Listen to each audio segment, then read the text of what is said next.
Nous avons tous besoin de soutien dans les moments les plus compliqués. Et quoi de mieux que le soutien de celui qui a créé les cieux et la terre, ainsi que l'humanité. Parfois on néglige une chose qui est tellement importante, mais qui pourtant pourrait définitivement bouleverser notre existence. Après les persécutions, les attaques et les maltraitances subies par le prophète alayhi salatu wassalam et les musulmans, il y avait un compagnon du prophète alayhi salatu wassalam, ancien ennemi de l'islam, et de qui nous allons nous inspirer.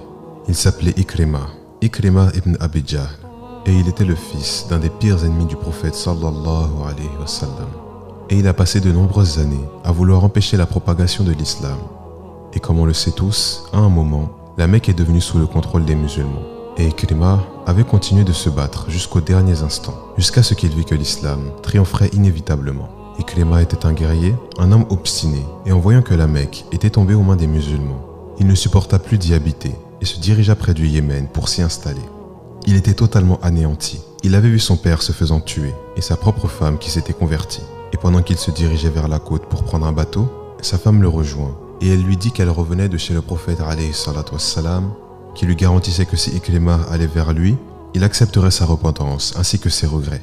Il garantissait qu'il ne le ferait ni le moindre mal ni ne le blessera. Et il a pardonné à tous les Mécois, à part certains criminels de guerre qui avaient dépassé les limites de la transgression.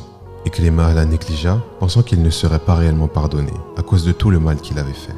Il monta ensuite sur le bateau en direction du Yémen, avec cette amertume quant à la victoire des musulmans sur les associateurs. En pleine mer, le bateau se mit à bouger de façon inhabituelle et la mort était presque imminente. Ikrima, qui était encore associateur, se mit à faire des prières pour les idoles, afin qu'elles le délivrent de sa terreur.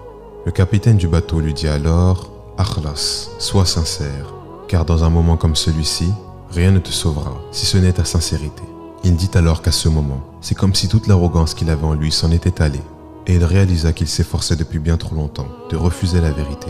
Il demanda alors sincèrement à Allah en lui disant « Oh Allah, si tu me sauves, j'irai vers le prophète alayhi salatu wassalam et lui prêterai allégeance. » Bien évidemment, Allah subhanahu wa ta'ala le sauva. Il partit alors vers le prophète sallallahu alayhi wa sallam, lui prêta allégeance et une des résolutions qu'il avait prises était qu'à chaque bataille future du prophète alayhi salatu wassalam, il l'accompagnerait en combattant de toute son âme. Il tenut son engagement et suivit le prophète alayhi salatu wassalam à chaque fois qu'il en eut l'occasion. Il combattit alors courageusement jusqu'à la bataille de Yarmouk. Et c'est durant cette bataille qu'il poussa son dernier souffle. Lui, ainsi que les compagnons Al-Harith ibn Hisham et Abdullah ibn Ayyash. Quelqu'un amena de l'eau à Ikrima, afin qu'il boive au moins quelque chose avant de mourir. Mais il rétorqua que ses frères en avaient plus besoin que lui.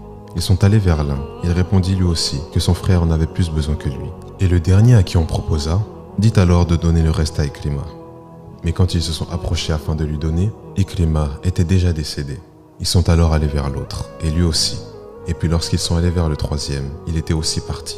Qu'est-ce qui les a sauvés? Qui a amené la femme d'Ikrima à l'islam, les a fait mourir en martyrs, et les a sauvés d'une vie d'injustice et d'égarement. C'est le fait de se tourner vers Allah, le plus sincèrement.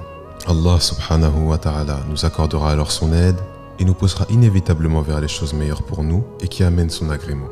Peu importe si on a commis des choses graves, le plus important est de chercher sincèrement à changer et agir en conséquence afin que le mal commis, les négligences soient ainsi réparées. Et nous aussi, vivons avec pour objectif d'œuvrer pour Allah uniquement, d'accomplir des actions avec sincérité, sans ostentation, orgueil ni vanité, mais plutôt pour qu'Allah nous donne une récompense doublée le jour où l'on sera ressuscité.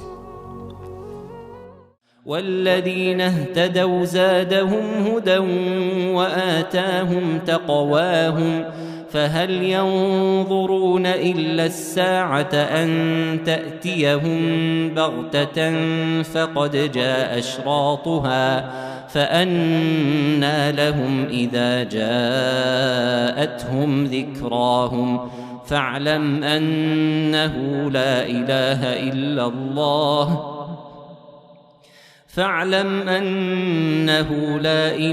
إلا الله واستغفر لذنبك وللمؤمنين والمؤمنات والله يعلم متقلبكم ومثواكم